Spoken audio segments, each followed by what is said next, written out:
அனைத்து நண்பர்களுக்கும் வணக்கம். கதைகளோடு உங்களுடன் இணைந்திருப்பது மாலதி.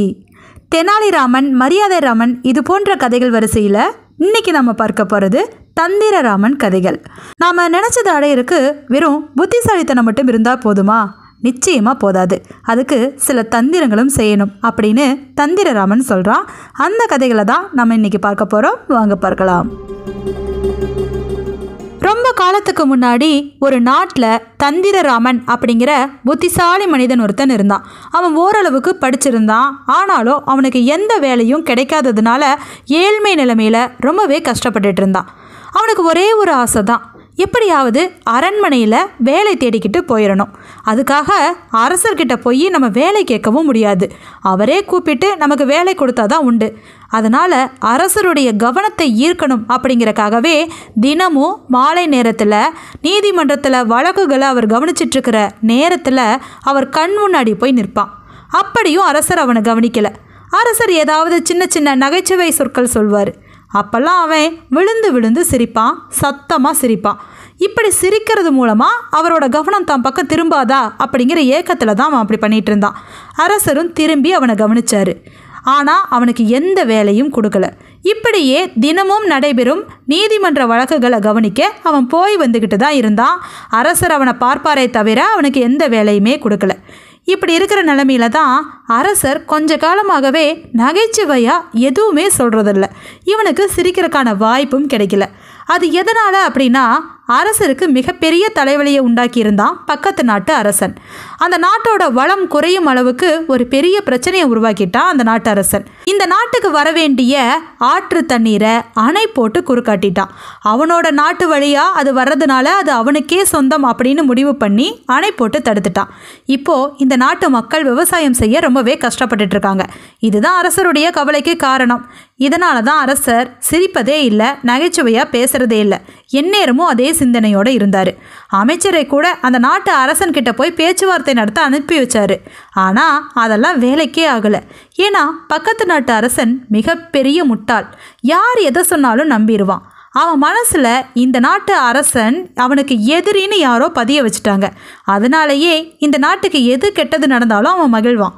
அது மட்டும் இல்லாமல் இந்த நாட்டுக்கு எதிரியாக இருக்கிற மற்ற நாடுகளும் அவன் கூட கூட்டு சேர்ந்து அவனை தூண்டி விட்டுட்டு இருந்தாங்க. அப்போ தான் இந்த நாட்டு அரசர் ஒரு அறிவிப்பை தராரு. பக்கத்து நாட்டு அரசன்கிட்ட போய் சுமூகமாக பேசி யாராவது அந்த அணையை எடுக்க உதவி செஞ்சீங்க அப்படின்னா அவங்களுக்கு மிகப்பெரிய மரியாதை கொடுத்து இந்த நாட்டிலேயே அரண்மனையில் மிகப்பெரிய வேலை போட்டு தருவேன் அப்படிங்கிறாரு. இவன் இத்தனை நாளாக இதுக்காக தான் காத்திருந்தான். ஆனால் இவனால் இது முடியுமா அப்படின்னு யோசிக்கிறான். அமைச்சரே போயிட்டு முடியாதுன்னு வந்துட்டாரு. அரசரும் அந்த முட்டாள் அரசனை கண்டு பயந்து போகிறாரு. அப்படி இருக்கும்போது தான் போய் சொன்னால் அந்த அரசன் கேட்டுருவானா அப்படின்னு யோசிச்சுட்டு இருந்தான். சரி, முயன்று பார்ப்போமேனு பக்கத்து நாட்டுக்கு தான் போகிறேன் அப்படின்னு தந்திரராமன் அரசர்கிட்ட வந்து சொல்கிறான். அரசருக்கு இவனை நல்லாவே தெரியும். ஏன்னா தினமும் அரண்மனைக்கு வரான், காத்து கிடக்கிறான், வேலைக்காக தான் ஏங்குறான் அப்படிங்கிறத அரசர் கண்டுபிடிச்சி வச்சுருந்தாரு. அதனால் நீ மட்டும் இதை சாதிச்சிட்டேன்னா நீ நினைக்கிற வேலையை அந்த அரண்மனையில் போட்டு தருவேன் அப்படின்னு சொல்கிறாரு. சரின்னு சொல்லிட்டு அங்கிருந்து பக்கத்து நாட்டுக்கு பயணம் பண்ணி போகிறான். அங்கே கொஞ்ச நாள் இருந்து அந்த அரசனுடைய செயல்பாடுகளை கவனிக்கிறான். அந்த அரசன் முட்டாள்தனமான முடிவுகளை தான் எடுத்துகிட்டு இருந்தான். பரம்பரையாக அரச பரம்பரையில் வந்தனால மட்டுமே அவன் அரசனாயிருந்தான். மற்றபடி எந்த திறமைகளும் இல்லை. அது மட்டும் இல்லாமல் அவனுக்கு நம்பிக்கைக்குரியவங்க யாராவது ஏதாவது சொன்னால் உடனே நம்பிடுவான். வேறு வார்த்தையே கேட்க மாட்டான். இது எல்லாம் தான் அந்த அரசனுடைய குணங்கள் அப்படிங்கிறத தந்திரராமன் நல்லாவே தெரிஞ்சு வச்சுருந்தான். அப்படி இருக்கும்போது தான் என்ன செய்யணுங்கிறத நல்லா திட்டம் போட்டு மனசில் வச்சுக்கிட்டான். அந்த நாட்டை சுற்றி வலம் வந்தான். அங்கே எப்போதுமே ஒரு பழக்கம் இருக்குது. அது என்னன்னா, அரண்மனைக்கு 1 மைல் தூரத்தில் மிகப்பெரிய உயரமான கூண்டு ஒன்று இருக்குது. அந்த கூண்டில் மிகப்பெரிய மணி கட்டப்பட்டிருக்கும். அந்த மணியை அடிக்கிறதுக்குன்னே ஒரு ஆள் நிறுத்தி வைக்கப்பட்டிருப்பான். அவனுக்கு என்ன கட்டளை அப்படின்னா, 1 மணி நேரத்துக்கு ஒரு தடவை சரியாக அந்த மணியை பலமாக ஓங்கி அடிக்கணும். அது மூலமாக நேரத்தை தெரிஞ்சுக்கலாம் அப்படிங்கிறது தான் அந்த நாட்டு அரசனுடைய யோசனை. அதற்காக தான் அவனுக்கு வேலை போட்டு அங்கே நிறுத்தி வச்சுருந்தாங்க. இதை தெரிஞ்சுக்கிட்ட அவன் நேராக அந்த கூண்டு இருக்கிற இடத்துக்கு போய் அங்கே மணி அடிக்கிற ஆள்கிட்ட பேச ஆரம்பிக்கிறான். இரவு முழுக்க அவன் நின்றபடியே மணி அடிச்சிட்ருக்கணும், ஓய்வுங்கிறதே கிடையாது. இப்படி இருக்கும்போது தந்திரராமன் அவனுக்கு உதவி செய்கிறதா சொல்கிறான். நீ எவ்வளவு நேரம் முழிச்சுக்கிட்டே இருப்ப, நீ கொஞ்ச நேரம் ஓய்விடு, நான் மணி அடிக்கிறேன் அப்படின்னு சொல்கிறான். அவனும் இவனோட நட்பை நம்பி சில நேரம் உறங்குவான். இவன் மணி அடிக்க வேண்டிய நேரத்தில் சரியாக தந்திரராமன் மணி அடிப்பான். இப்படியே 1 மாத காலம் அவனுக்கு இரவு நேரத்தில் உதவி செய்யறதுக்காக அவன் போய்கிட்டு இருந்தான். அங்கே இருக்கிற அந்த மணி அடிக்கிற ஆளுக்கு இவன் மேலே ரொம்பவே நம்பிக்கை வர ஆரம்பிச்சிருச்சு. சரியான நேரத்தில் மணி அடிக்கிறான், தனக்கும் ஓய்வு கொடுக்குறான் அப்படின்னு அவன் கூட ரொம்பவே நெருங்கி பழக ஆரம்பித்தான். இப்படி இருக்கும்போது தான் ஒரு நாள் என்ன பண்ணுறான் தந்திரராமன், இன்னைக்கு முழுக்க நீ ஓய்வு எடுத்துக்கோ, நானே மணி அடிக்கிறேன் அப்படின்னு சொல்ல மகிழ்வா அந்த மணி அடிக்கிற ஆள் தூங்கி போயிடுறான். தந்திரராமன் என்ன தெரியுமா பண்ணுனா, 1 மணி நேரத்துக்கு ஒரு முறை மணி அடிக்காமல் இரவு நேரத்தில் 1 மணியிலிருந்து அரை மணி நேரத்துக்கு ஒருக்கா மணி அடிக்கிறான். அப்படி அடிக்கும்போது 3 மணிக்கே 6 மணி ஆயிடுச்சுன்னு நினச்சி அரசர் எழும்புறாரு. ஏன்னா எப்போதும் 6 மணி அடித்ததையும் எழுந்திருக்கிறது அவரோட வழக்கம். எழுந்து பார்க்குறாரு, இருட்டாகவே இருக்குது. பக்கத்தில் இருக்கிற ஆளுங்க எல்லாருமே இருட்டாக இருக்கிறத பார்த்து ஆச்சரியம் அடைகிறாங்க. அப்போ தான் தந்திரராமன் இன்னொரு வேலையும் பண்ணியிருந்தான். அரசருக்கு ரொம்ப பக்கத்தில் ரொம்ப நெருக்கமாக நம்பிக்கைக்குரிய ஆளாக இருக்கிற அமைச்சர்கிட்டையும் பழகி வச்சுருந்தான். அந்த அமைச்சர் கூட நட்பை வளர்த்துக்கிட்டு ஒரு பேரமும் பேசி வச்சுருந்தான். நீங்கள் மட்டும் நான் சொல்கிறத கேட்டு ஒரே ஒரு நாள் உங்கள் அரசர்கிட்ட பொய்யா ஒரு விஷயத்த சொன்னீங்க அப்படின்னா உங்களுக்கு அளவற்ற செல்வத்தை பக்கத்து நாட்டு அரசர்கிட்ட இருந்து நான் வாங்கி தருவேன். அது மட்டும் இல்லாமல் இந்த செய்தி வெளியில் தெரியாமையும் பார்த்துக்குவேன், உங்களோட வேலைக்கும் எந்த பிரச்சனையும் வராதுன்னு பேசி வச்சுருந்தான். அதனால் அந்த அமைச்சரும் இவன் சொல்லுக்கு கட்டுப்பட்டிருந்தார். அதனால் தந்திரராமன் இதை சரியாக உபயோகப்படுத்திக்கிட்டான். இப்படி விடியற் காலை 3 மணிக்கே 6 மணி ஆயிடுச்சுன்னு நினச்சி எழுந்த அரசர் அமைச்சரோட வெளியில் வராரு. என்ன இன்னைக்கு சூரியன் வெளியில் வரவே இல்லை அப்படிங்கிறாரு. அமைச்சரும் ஆமாம் மன்னா, இன்னைக்கு சூரியன் வரவே இல்லை அப்படிங்கிறாரு. என்ன காரணமாக இருக்கும் அப்படின்னு அரசர் பதறி போகிறாரு. அங்கே இருக்கிற சில சிப்பாய்களும் கூட வராங்க. அரசரை எதிர்த்து எதுவும் பேச பயந்துக்கிட்டு பின்னாடியே வராங்க. ஏன் இன்னைக்கு சூரியன் உதயமாகலை அப்படின்னு சொல்லி புலம்பியபடியே அரசர் வெளியில் வராரு. அரண்மனையை விட்டு வெளியில் வந்ததையும் அமைச்சர் அவர் காதில் ஒரு விஷயத்த சொல்கிறாரு. அரசே, இயற்கைக்கு உங்கள் மேலே கோபம்னு நினைக்கிறேன் அப்படின்னு சொல்ல அரசர் ஆச்சரியப்பட்டு என்ன கோபமாக இருக்கும் அப்படின்னு கேட்குறாரு. நீங்கள் இயற்கைக்கு ஏதோ தொந்தரவு பண்ணியிருக்கிறீங்க, அதனால தான் சூரியன் வர மறுக்கிறாரு அப்படின்னு சொல்ல என்ன தொந்தரவுன்னு கேட்குறாரு அந்த அரசர். அப்போ தான் அமைச்சர் சொல்கிறாரு, நீங்கள் ஆற்றுக்கு அணை போட்டு தடுத்துட்டீங்கல்ல, அது இயற்கையாக எங்கே வேணும்னா போகலாம் வரலாம். ஆனால் நீங்கள் அதை தடுத்து நிறுத்தினால அது இந்த இடத்துலையே தேங்கி இருக்குது. இந்த ஆறு போய் சூரியன்கிட்ட புகார் கொடுத்துருக்கலாம், அதனால தான் சூரியன் இங்கே உதயமாகவே இல்லை அப்படின்னு சொல்கிறத கேட்டதையும் அரசருக்கு பயம் வர ஆரம்பிச்சிருது. அடடா, அதனால தான் சூரியன் உதிக்கலையா, உடனடியாக ஆட்களை கூப்பிட்டு அந்த அணையை இடிச்சு எறிங்க அப்படின்னு சொல்கிறாரு. அதே போல் அமைச்சர் ஏற்கனவே தயார் பண்ணி வச்சுருந்த ஆட்களை வர சொல்கிறாரு. அவங்க அந்த அணையை இடித்து தள்ள தள்ள சரியாக மணி 6 ஆயிடுது. சூரியன் எப்போதும் போல் உதயமாகுது. இப்போ அரசருக்கு மகிழ்ச்சி, நான் செஞ்ச தவறை சரி பண்ணினால இப்போ சூரியன் உதிச்சிட்டான் அப்படின்னு சொல்லிட்டு அவர் திரும்ப அரண்மனைக்குள்ளே மகிழ்வாக போகிறாரு. இப்படிப்பட்ட ஒரு முட்டாள் அரசரை பார்த்து மந்திரி தலையில் அடிச்சுக்கிட்டு நிற்கிறாரு. தந்திரராமன் வந்த காரியம் எளிதாக முடிஞ்சு போச்சு. இப்போது அவன் தன்னோட நாட்டுக்கு கிளம்பி போகிறான். அரசர்கிட்ட இப்போது அணையை எடுத்தாச்சு, தண்ணீர் வர ஆரம்பிச்சிருச்சு அப்படின்னு சொல்கிறத கேட்டு அரசர் மகிழ்ந்து போகிறாரு. அவனை பாராட்டி தள்ளுறாரு. உனக்கு என்ன வேலை வேணும் அப்படின்னு கேட்குறாரு. அவனோ எனக்கு நீதிமன்றத்தில் தான் வேலை வேணும், எனக்கு நீதிபதியாக இருக்க ரொம்பவே ஆர்வம் அப்படின்னு சொல்கிறான். அதுக்கு அரசர் சொல்கிறாரு, எடுத்த உடனே நீ நீதிபதியாக ஆக முடியாது, ஏற்கனவே தலைமை நீதிபதி இருக்கிறாரு, கொஞ்ச காலத்தில் அவர் ஓய்வடைஞ்சிருவார், அது வரையிலும் அவருக்கு உதவியாளராக நீ வேலை பண்ணு, அதுக்கப்புறம் நீ நீதிபதியாக ஆகலாம் அப்படிங்க. அவனும் சரின்னு சொல்கிறான். அதே போல் அந்த நீதிபதிக்கு உதவியாளராக அவன் வேலை செஞ்சிட்ருக்கிற சமயத்தில் அவன் மேலே பல பேருக்கு கோபம் இருந்துச்சு, முக்கியமாக அந்த நாட்டோட அமைச்சருக்கு. ஏன் அப்படின்னா அவர் செய்ய முடியாத காரியத்தை இவன் செஞ்சு பேர் வாங்கிட்டான். அதனால் தனக்கு ஏதோ கௌரவ குறைச்சல் ஏற்பட்டுருச்சுன்னு நினச்சாரு அவர். இவனை சரியான நேரம் பார்த்து பழி தீர்க்கணும்னு காத்துட்டு இருந்தார். அப்போ தான் அந்த நீதிமன்றத்துக்கு உள்ளே போய் அவன் வேலைக்கு சேர்ந்த முதல் நாள் உடல் முழுக்க பூரிப்பு. தான் எப்படியோ இதுக்குள்ளே வேலைக்கு வந்துட்டோமே, இது கனவோ நனவோன்னு ஆச்சரியப்பட்டு உட்கார்ந்துட்டு இருந்த சமயத்தில் தலைமை நீதிபதி இவன்கிட்ட சரியாக பேசவே இல்லை, அதுக்கான வாய்ப்பும் கிடைக்கல. அப்போ தான் அந்த தலைமை நீதிபதி கிட்டேருந்து ஒரு ஆள் ஒரு பெட்டியை கொண்டு வந்து இவன் கையில் கொடுத்தான். இதுதான் உன்னோட முதல் வேலைன்னு சொன்னான். இந்த பெட்டியை கொண்டு போய் சிறையில் இருக்கிற ஒரு கைதி கிட்ட கொடுக்கணும் அப்படின்னா. சரின்னு சொல்லிட்டு இவனும் ஆர்வமாக இது நம்மளோட முதல் வேலை, தலைமை நீதிபதி கொடுத்து விட்டுருக்காருன்னு ஆர்வத்தோடு அந்த பெட்டியை தூக்கிட்டு போய் அங்கே சிறை கைதிகளில் யாருக்கிட்ட கொடுக்க சொன்னாங்களோ அவன்கிட்ட கொடுத்துட்டு வரான். மறுநாள் வரை அவன் மகிழ்ச்சியாக தான் இருந்தான். அந்த மகிழ்ச்சி அதோட முடிஞ்சிட போதுன்னு பாவம் அவனுக்கு தெரியவே இல்லை. அவன் மறுநாள் அந்த நீதிபதி இருக்கிற இடத்துக்கு வந்து சேர்ந்தபோது இவன் தான் அந்த தலைமை நீதிபதி காட்ட எல்லோரும் சேர்ந்து அவனை உதை கொடுக்க ஆரம்பித்தாங்க. எதுக்கு என்னன்னே புரியலை. அவனை உதைச்சு அரண்மனைக்கு வெளியில் கொண்டு வந்து நிறுத்துகிறாங்க. அப்போ தான் அரசர் அங்கே வந்து நிற்கிறாரு. நீ செய்த காரியம் மிகப்பெரிய குற்றம் அப்படிங்கிறாரு. என்ன செய்தோன்னே தெரியாமல் திருன்னு விழிக்கிறான் தந்திரராமன். அப்போ தான் அரசர் சொல்கிறாரு, நாட்டுக்கே துரோகம் செஞ்ச எதிரி நாட்டு கைதியை கைது பண்ணி வச்சுருந்தோம். அதுக்கு மூல காரணமாக நம்ம நாட்டிலேயே யாரோ இருக்கிறான்னு சொல்லிக்கிட்டு இருந்தான் அவன். அவனுக்கு நீ ஏதோ பெட்டியை கொண்டு போய் கொடுத்துருக்க. அதுக்குள்ளே விஷம் இருந்திருக்கு, ஒரு கடிதமும் இருந்திருக்கு. அந்த கடிதத்தில் நீ மட்டும் என் கையில் மாட்டின அப்படின்னா உன்னை நான் பயங்கரமான கொடூரமான முறையில் கொன்றுவேன். ஆனால் நீயே இந்த விஷத்தை சாப்பிட்டுட்டனா அமைதியாக செத்துறலாம் அப்படின்னு இந்த நாட்டிலேயே இருக்கிற அந்த துரோகி கடிதம் அனுப்பிச்சிருக்கான். அதை பார்த்து பயந்து அந்த சிறை கைதி விஷம் அருந்தி இறந்து போயிட்டான். இப்போது இந்த நாட்டில் இருக்கிற அந்த துரோகியை கண்டுபிடிக்க முடியாமல் போயிருச்சு. அதுக்கு காரணம் நீ கொடுத்த அந்த பெட்டி தான். உனக்கு அந்த பெட்டியை கொடுக்க சொல்லி யார் அனுப்புனா அப்படின்னு கேட்க அவன் அப்போ தான் யோசிச்சு பார்க்குறான். தலைமை நீதிபதி கிட்ட யாரோ ஒருத்தர் பேசிக்கிட்டு இருந்தார். அவர் தான் அந்த பெட்டியை கொண்டு வந்து என் கையில் கொடுத்தாரு. அவர் யாருன்னு கூட நான் விசாரிக்கலையே, இந்த தப்பு என்னோடதா அப்படின்னு சொல்லி அவன் ரொம்ப நேரம் யோசிக்க அரசர், இனிமே உனக்கு எந்த வேலையும் கிடையாது, இந்த நாட்டுக்கே நீ துரோகம் பண்ணவனாயிட்ட, நீ தயவு செஞ்சு கிளம்பிப்போ அப்படின்னு அனுப்புகிறாரு. அவனோ சோர்வாக கிளம்புறான். நாம் சரியாக விசாரிக்காமல் அந்த பெட்டியை வாங்கி கொண்டு போய் கொடுத்துருக்கக்கூடாது. நம்ம நீதிபதி ஆகணும்னு ஆசைப்பட்டமே தவிர அதுக்கான வேலையில் நம்ம கருத்தாக இல்லை அப்படின்னு தன்னையே நொந்தபடி அவன் சோர்ந்து போய் பக்கத்து ஊரில் இருக்கிற தன்னுடைய நண்பனை சந்திக்க போகிறான். இவனுக்கு தான் கொடுமை அப்படின்னா அவனோட கொடுமை அதை விட பெருசாக இருந்துச்சு. அவன் ஒரு ஜமீன்தார்கிட்ட வேலை பார்த்துட்டு இருந்தான்.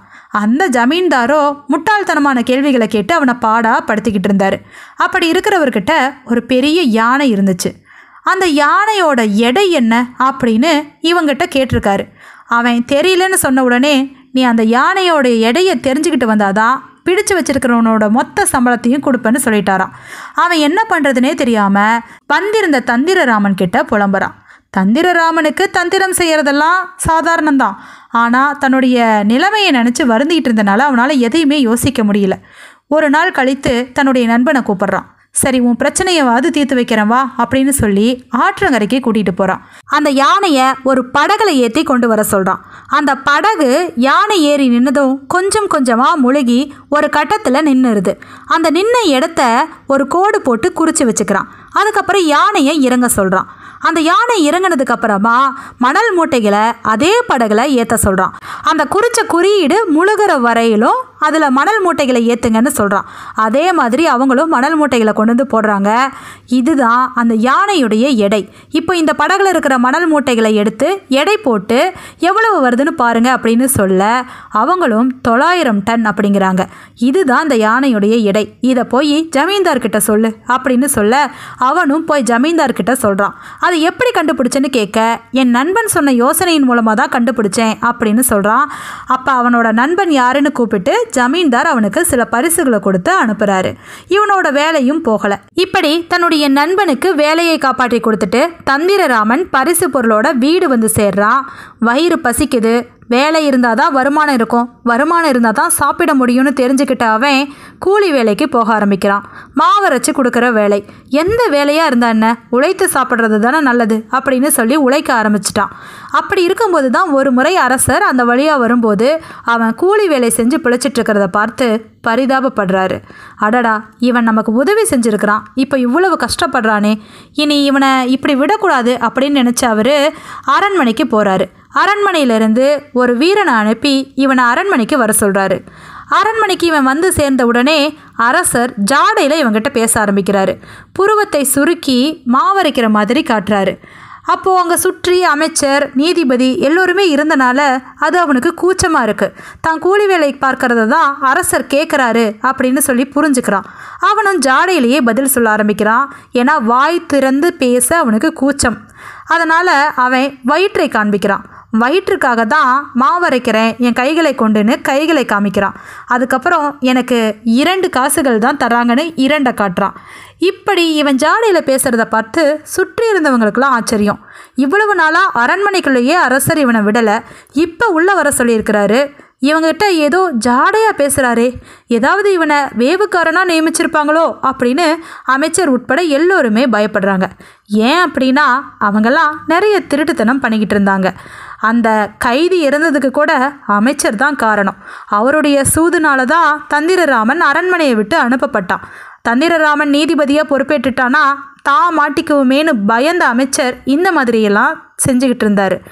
இது தெரியாத தந்திரராமன் ஜாடையில் பேசிகிட்டு இருக்க அவங்க எல்லோருமே இவன் ஏதோ ரகசியத்தை அரசர்கிட்ட சொல்கிறான்னு பயந்துக்கிட்டு இருந்தாங்க. இவன் அரண்மனையை விட்டு வெளியில் போன கொஞ்ச நேரத்திலேயே அங்கே அமைச்சர் உட்பட இன்னும் சில அதிகாரிகள் அவனை சூழ்ந்துக்கிறாங்க.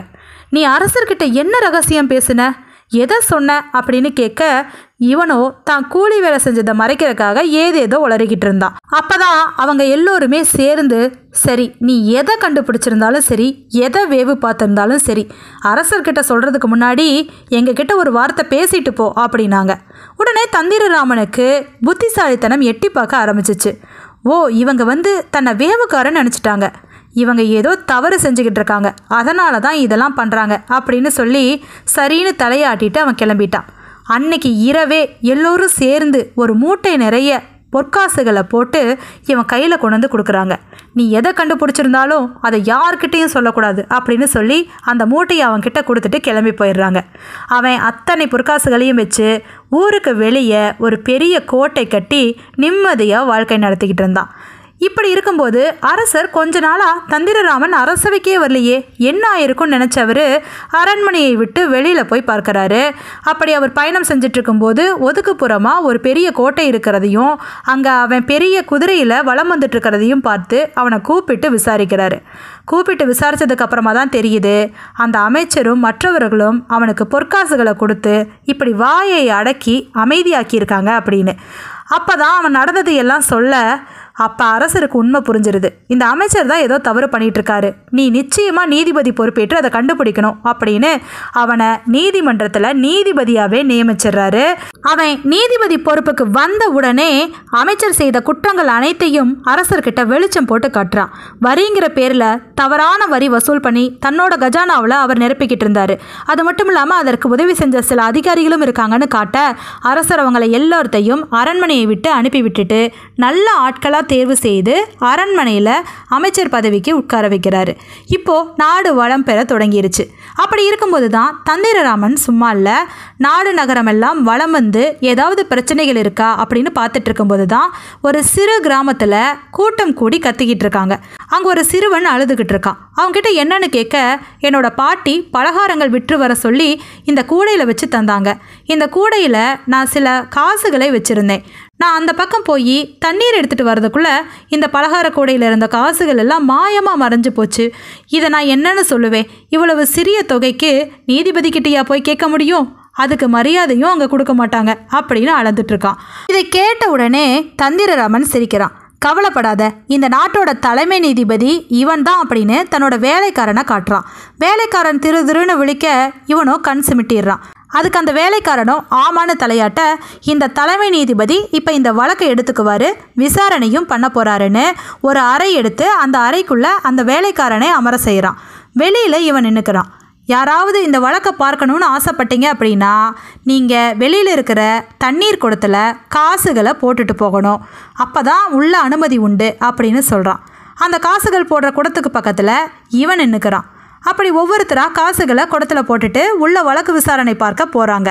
அப்படி போய்கிட்டே இருக்கும்போது குறைந்தது ஒரு 20 ஆட்களுக்கு அப்புறமா ஒருத்தன் அதுக்குள்ளார காசை போடுறான். அவன் போட்ட உடனே அவனை கையும் களவுமாக பிடிக்கிறான் தந்திரராமன். இவன் தான் திருடன் அப்படின்னு சொல்லி கத்த எல்லோரும் கூடி வராங்க. அப்பதான் தெரியுது தந்திரராமன் தான் தலைமை நீதிபதி அப்படிங்கிறது. எப்படி இவனை திருடனை கண்டுபிடிச்சிங்க அப்படின்னு எல்லோரும் கேட்குறாங்க. அந்த திருடனும் கூட, ஆமாம், எல்லோரையும் போல தானே நானும் காசை இதுக்குள்ளே போட்டேன், நீங்கள் எப்படி என்னை திருடனை பிடிக்க முடியும் அப்படின்னு சொல்ல, அப்போ தான் தந்திரராமன் தன்னுடைய புத்திசாலித்தனத்தை அங்கே உபயோகப்படுத்துகிறான். நீ போட்ட காசில் எண்ணெய் பசை இருந்துச்சு, நீ காசு போட்ட உடனே இந்த தண்ணீருக்கு மேலே எண்ணெய் மிதக்குது பாரு அப்படின்னு காட்டுறான். அதை பார்த்ததும் அவன் நாக்கை கடிச்சிக்கிறான். ஏன்னா அந்த சிறுவன் பலகார கூடையில் காசுகளை வச்சுருந்தான். பலகாரத்தில் இருந்த எண்ணெய் அந்த காசுகள்லையும் படிஞ்சிருக்கும். அந்த காசுகளை எடுத்தவன் தான் இந்த எண்ணெய் பசை இருக்கிற காசை வச்சுருக்கணும். அதனால் நீ தான் திருடன்னு சொல்ல அவன் உண்மையை ஒத்துக்கிறான். கடைசியாக தந்திரராமன் அவனை கொண்டு போய் சிறைச்சாலையில் அடைக்கிறான். அந்த பையனுக்கு மீண்டும் அந்த பணத்தை மீட்டு தரான். இப்போது தந்திரராமனுக்கு ஒன்று தோணுது, இந்த மாதிரி சிறு சிறு கிராமங்களில் நடக்கிற சிறு திருட்டுகளை விசாரிக்கிறதுக்கு கூட நம்ம ஆட்களை நியமிக்கணும் அப்படின்னு அரசர்கிட்ட சொல்கிறான். அரசருக்கு அவனோட திறமை மீதும் அவனோட புத்திசாலித்தனத்தின் மீதும் அதீத நம்பிக்கை வந்துடுது. உன்னோட விருப்பப்படியே செய்ய அப்படிங்க ஊருக்கு சின்ன சின்ன நீதிபதிகளை தேர்ந்தெடுத்து நியமனம் பண்ணுறான். ஊருக்குள்ளார இப்போ திருட்டு பயம் குறைஞ்சு போச்சு, நீதி நிலைநாட்டப்பட்டுருச்சு. இப்போ தந்திரராமன் தான் நினைச்சதையெல்லாம் அடைஞ்சிட்டான். தான் மட்டும் நீதிபதி ஆகாமல் நிறைய சிறு சிறு நீதிபதிகளை ஊருக்கு நியமிச்சிட்டான். அதனால் நல்லவர்களுக்கு புத்திசாலிகளுக்கு நல்ல வேலை வாய்ப்பு கிடைச்சதோட நீதியும் நிலைநாட்டப்படுது. இப்போ அந்த நாடு ரொம்பவே முன்னேற்றத்தின் பக்கம் திரும்ப ஆரம்பிச்சிருச்சு. இப்படி நாட்டையே முன்னேற்றத்தின் பக்கம் கொண்டு போயிட்டு இருந்த தந்திரராமன் மீது அதீத மரியாதை கொண்ட அரசர் தன்னுடைய மகளை தந்திரராமனுக்கே திருமணம் பண்ணி கொடுத்தாரு. இப்போ தந்திரராமன் அந்த நாட்டையும் சேர்த்தே ஆட்சி பண்ண ஆரம்பிச்சான். சுற்றி இருக்கிற நாட்டு அரசர்கள் எல்லாம் தந்திரராமனை நெருங்கவே பயந்தாங்க. அவனுடைய தந்திரத்தையும் புத்திசாலித்தனத்தையும் கண்டு பயந்து அவனோட நட்புறவோடே பழகிட்டு இருந்தாங்க. இப்படிப்பட்ட தந்திரராமன் வெகு மகிழ்ச்சியாக அந்த நாட்டை அரசாட்சி பண்ணி ஆண்டுகிட்டு இருந்தான். நினைத்ததை அடைய புத்திசாலித்தனம் மட்டும் இல்லை, தந்திரமும் தேவை அப்படிங்கிறத புரிய வச்சுக்கிட்டு இருந்தான். மீண்டும் ஒரு நல்ல கதைகளோடு சந்திப்போம். நன்றி.